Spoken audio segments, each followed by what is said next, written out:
नमस्कार, मैं पवन दुर्गम। आप मेरे साथ जुड़े हैं बस्तर स्टोरीज के यूट्यूब चैनल में। हम बस्तर के बीजापुर ज़िले में हैं। बीजापुर अति संवेदनशील इलाका माना जाता है और यहाँ उसी तरीके से संवेदनशील इलाका होने का फ़ायदा भी उठाया जाता है।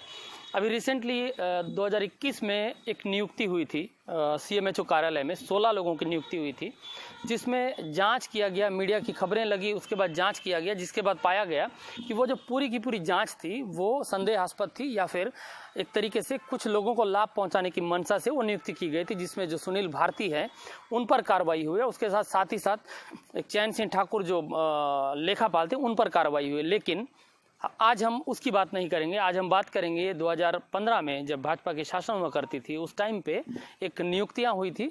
करीब 24 जो सचिव हैं, पंचायत सचिव, उनकी नियुक्तियां हुई थी। अब वो पूरा जो प्रक्रिया है, नियुक्ति प्रक्रिया, उसको लेकर सवाल खड़े हुए हैं। जो शिकायतकर्ता हैं वो लगातार ये मांग कर रहे हैं कि उन नियुक्तियों को निरस्त किया जाए, बर्खास्त किया जाए, और वो जो शिकायत करता है वो खुद उसमें पात्र थे पहले, उसके बाद नियुक्ति आदेश में जिनके नाम थे और जब ज्वाइनिंग के लिए जो आदेश, उपस्थिति के लिए जो आदेश जारी किया गया तो उसमें वो नाम नहीं थे। क्या है पूरा मामला आपको बताएंगे। हमारे साथ विकास मोरला जी हैं, वो यहीं पे काम करते हैं, विषम परिस्थितियों में बीजापुर जिले में अपनी सेवाएं दे रहे हैं। विकास जी, पूरा ये बताइए कि क्या है मामला, क्या है। दरअसल मामला जो है 2015 सचिव भर्ती पंचायत के तहत नियुक्ति करने के अनुसार था, जिसमें हम लोग अभ्यर्थी थे उस समय और रोजगार सहायकों को नियुक्ति हेतु प्राथमिकता थी उस समय। तो हमने भी पात्रता के अनुसार अपना आवेदन प्रस्तुत किया था जिला पंचायत 2015 में सचिव भर्ती हेतु, और इसमें हम 4 अभ्यर्थी पात्र होते हुए भी हमारी नियुक्ति नहीं की गई और उचित कारण बताकर हमको अवगत भी नहीं कराया गया कि हमारी नियुक्ति क्यों नहीं की गई, जबकि संबंधित आदेश हमको जारी कर दिया गया था, जिसमें हम दोनों, जैसे विकास कुमार मोरला और प्रताप सिंह सेमल, इसमें बाकायदा ये आदेश है, इसमें शामिल किया गया है हम दोनों का नाम कि हमको है 6/7/2015 को जी बाकायदा जो आदेश जारी किया गया आपको, क्रमांक 944 स्थापना जिला पंचायत, इसमें दोनों नाम बराबर हैं जी। तो इसके बाद क्या हुआ है? इसके पश्चात जब पदस्थापना का आदेश जो जारी होता है वो डाक के माध्यम से ना भेजवाकर अन्य अभ्यर्थियों को हाथों हाथ दिया जाता है जिला पंचायत से। और ये जारी होता है 31/7 को। जी। ये पहले वाला जारी हुआ था जी 6/7 को जी। तो लगभग 25 दिन बाद एक दूसरा आदेश जारी हुआ। हाँ, बताइए। इसके अनुसार जब ये इसके बारे में हमको अवगत नहीं कराया जाता और ये अन्य अभ्यर्थियों को जब बांटा जाता है, उनके माध्यम से पता चलता है कि वहाँ पर हमारा नाम नहीं है और उसके जगह अन्य अभ्यर्थियों का चयन किया गया है। इसके खिलाफ हमने आवाज़ जब उठाया और संबंधित CO को जब इसके बारे में अवगत करा कि सर हमारा क्यों नाम नहीं है, तो उन्होंने मौखिक रूप पर हमको ये बताया कि आपका जो है वेटिंग लिस्ट में नाम है, बाद में आपको नियुक्ति दिया जाएगा। उस समय जिला पंचायत CO कौन थे? समीर बिश्नोई सर थे उस समय जी, जिला पंचायत CO। उसके पश्चात हमने बारंबार अवगत कराया कब होगा, अभी तो वैकेंसी खाली नहीं है, कुछ दिनों बाद बोले। फिर उसके बाद उनका ट्रांसफ़र भी हो गया। उसके बाद हमने राहुल वेंकट सर, अभिषेक सर जो तत्कालीन जिला पंचायत CO पिछले 3-4 साल के कार्यकाल में, उनको भी अवगत कराया इस मामले में। लेकिन समीर बिश्नोई जी वही जिला पंचायत CO हैं जो यहाँ से फिर कोंडागांव गए थे, जिसके बाद अभी रिसेंटली कुछ महीने पहले ED का छापा उनके यहाँ पड़ा था। मैं भी शायद वो अंदर है, अरेस्ट हैं। हाँ, आगे बताइए जी। उसके पश्चात हमको संदेह हुआ इस भर्ती प्रक्रिया पर। फिर हमने RTI और अन्य आवेदन प्रस्तुत कर जिला पंचायत में अपना नियुक्ति हेतु दावा आपत्ति करना शुरू किया। उसके पास जैसे ही पिछले 1 साल से हम लोग इस पे कार्यरत हैं और मौखिक तौर पर कर रहे थे, पिछले 6 महीने से हम लोग सक्रिय रूप से लिखित तौर पर जिला पंचायत में अपना आवेदन अभी तक लगभग हम लोग 26-27 आवेदन प्रस्तुत कर चुके हैं।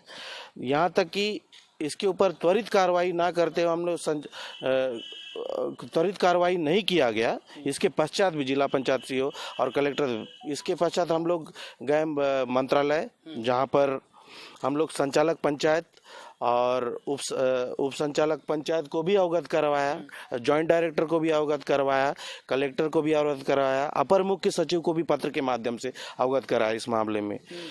उसके बाद एक जांच कमेटी बैठा और जांच कमेटी लगभग 3 महीना उसका जांच कमेटी चलने के पश्चात अभी लगभग 10 दिन पहले इसका रिपोर्ट आता है और उसमें ये बताया जाता है कि आरक्षण रोस्टर फॉलो नहीं किया गया और अपात्र अभ्यर्थियों को फर्जी तरीके से भर्ती कर इसमें लाभ पहुंचाने के लिए अभ्यर्थियों की नियुक्ति की गई है। पूरी जो प्रक्रिया है, जो नियुक्ति प्रक्रिया है, उसमें त्रुटियां जो हैं वो पाई गई, जो जांच प्रतिवेदन में उल्लेख है। साथ ही साथ जो अनुभव प्रमाण पत्र है, एक तरीके से फर्जी उनका इस्तेमाल किया गया। अच्छा, जिन 7 से 8 लोगों का आप लोगों ने जिक्र किया, इसमें नामों का जिक्र किया, उनको बता दीजिए एक बार कौन है जी। इसमें इसको पढ़ देता हूँ मैं। इसमें है माड़वी गोपाल, दुर्गम रिंटू और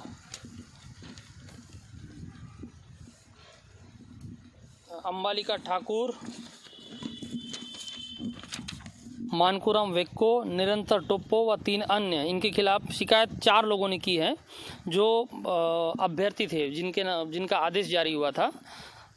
उसके बाद जब ज्वाइनिंग का एक दूसरा आदेश जारी हुआ तो उनमें इनका नाम नहीं था। उसमें से विकास कुमार मोरला, प्रताप सिंह सेमल, सुशील दुर्गम, गोविंदा मडगम, ये अभी रोजगार गारंटी, बतौर रोजगार गारंटी सहायक आप लोग यहाँ पे पदस्थ हैं। तो आप समझिए, एक नियुक्ति होती है 2021 में और उन 16 लोगों को बर्खास्त कर दिया जाता, सेवा समाप्त कर दिया जाता है। और ये भाजपा के शासनकाल में 2015 में नियुक्तियां हुई थी और अभी बीते 4 साल से छत्तीसगढ़ में कांग्रेस की सरकार है, भूपेश बघेल की सरकार, और बीजापुर में विक्रम शाह मंडावी जी हैं।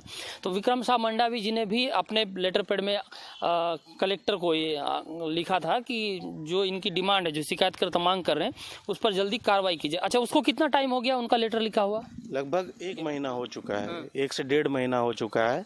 तो उसके पश्चात भी जांच प्रतिवेदन में इतनी देरी हुई, तब जाकर अभी जांच प्रतिवेदन बना और जिसमें आरक्षण को पूरा तरीके से गलत ठहराया और डायरेक्ट जो लिपिक जो चयन करता थे उन पर भी संदेह जताया गया है कि इन्होंने अपात्र अभ्यर्थियों को अपनी मंशा से कुछ लाभ पहुंचाने के लिए उनकी नियुक्ति की गई है। अच्छा, इसमें एक और रोचक चीज़ आपको बता दूं, जो जांच प्रतिवेदन आया है उसमें इस चीज़ का जिक्र है कि जो उस समय की नियुक्ति में जो बाबू लोग थे, जी। उनका बयान दर्ज नहीं हो पाया है। बार बार उनको लेटर पत्र लिखा गया है लेकिन उनका बयान दर्ज नहीं हो पाया है, या फिर वो इस जांच में सहयोग नहीं कर रहे हैं। तो सीधी सी बात है, दाल में कुछ ना कुछ काला है।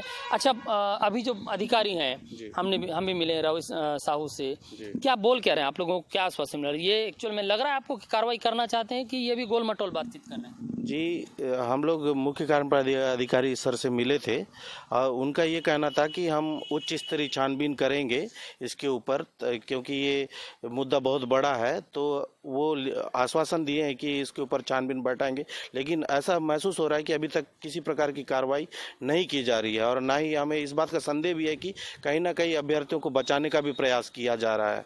देखिए, सचिव जो है, ग्राम पंचायत सचिव, आप सब जानते हैं चुनावी वर्ष है और ग्राम पंचायत सचिव जो होते हैं चुनाव में बहुत अहम भूमिका निभाते हैं। वो चुनाव को इधर से उधर पलटने की या वोट बैंक को मैनिपुलेट करने की उनके पास ताकत होती है। ऐसे में 24 जो सचिवों की नियुक्ति हुई है, पूरी जो भर्ती प्रक्रिया है उसमें रोस्टर का पालन नहीं किया गया है, नियमों की धज्जियां उड़ाई गई हैं। जो बाबू है, जो जांच प्रतिवेदन, उसमें इस चीज़ का भी उल्लेख है कि कुछ लोगों को लाभ पहुंचाने की मंशा से ये नियुक्तियां की गई हैं। तो स्पष्ट है कि पूरी जो जांच प्रक्रिया है वो कहीं ना कहीं गलत है। तो अब नियमता होना ये चाहिए कि इस पूरी प्रक्रिया को निरस्त करके, जिनका नियुक्ति हुआ उसको निरस्त करके नए सिरे से नियुक्ति की जानी चाहिए, ताकि ये जो पीड़ित हैं, इनके जो आरोप हैं और इनको न्याय एक तरीके से मिल गया। यही आप लोगों की डिमांड है कि ये पूरी नियुक्ति प्रक्रिया को बर्खास्त किया जाए और नए तरीके से भर्ती प्रक्रिया को नियमावली में लाकर हमारी भर्ती नियुक्ति किया जाए।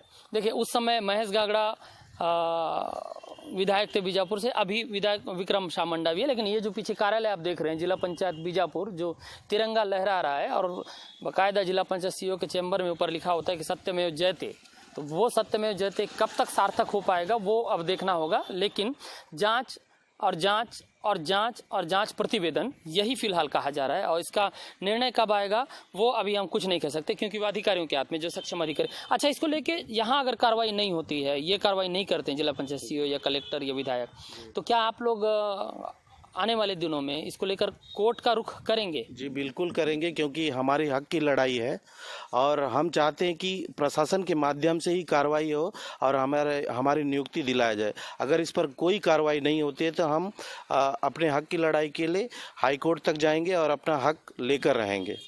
अब सीधा और साफ है, 2021 में एक नियुक्ति हुई, आपने 2022 में उसको निरस्त कर दिया, सीएमएचओ पर कार्रवाई आपने कर दिया, 16 लोगों को बेदखल कर दिया, लेकिन 2015 में हुई फर्जी तरीके से नियुक्ति को लेकर 2023 में 8 साल बाद भी कोई कार्रवाई नहीं करती, तो आपकी ईमानदारी पे भी सवाल उठता है। तो इस चीज़ को करेक्ट करना और लोगों में भरोसा दिलाना ये आपका काम है, क्योंकि जनता आपको उस नज़र से देखती है। बस्तर स्टोरीज में अब आज के लिए इतना ही, फिर एक नई कहानी के साथ आपको ज़रूर मिलेंगे और आप ये प्रयास करते होंगे कुछ अलग खबरें दिखें, लेकिन उन्हीं खबरों के बीच इस तरीके की खबरें भी हैं जिसको आप लोगों को जानना चाहिए। नमस्कार।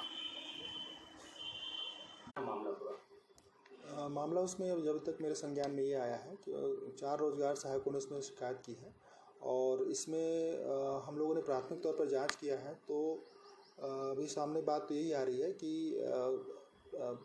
चयन प्रक्रिया में थोड़ी सी मिस्टेक पाई गई है, गलती पाई गई है, तो उसको भी डिटेल में जांच करने के लिए कलेक्टर महोदय द्वारा अलग से उनकी एक टीम गठित की गई है, उनके द्वारा विस्तृत जाँच की जाएगी और रोजगार सहायक जिन्होंने कंप्लेन किया उनका पक्ष भी सुना जाएगा। सर, कितने ऐसे प्रकरण हैं जिसमें त्रुटियां जांच में पाई गई?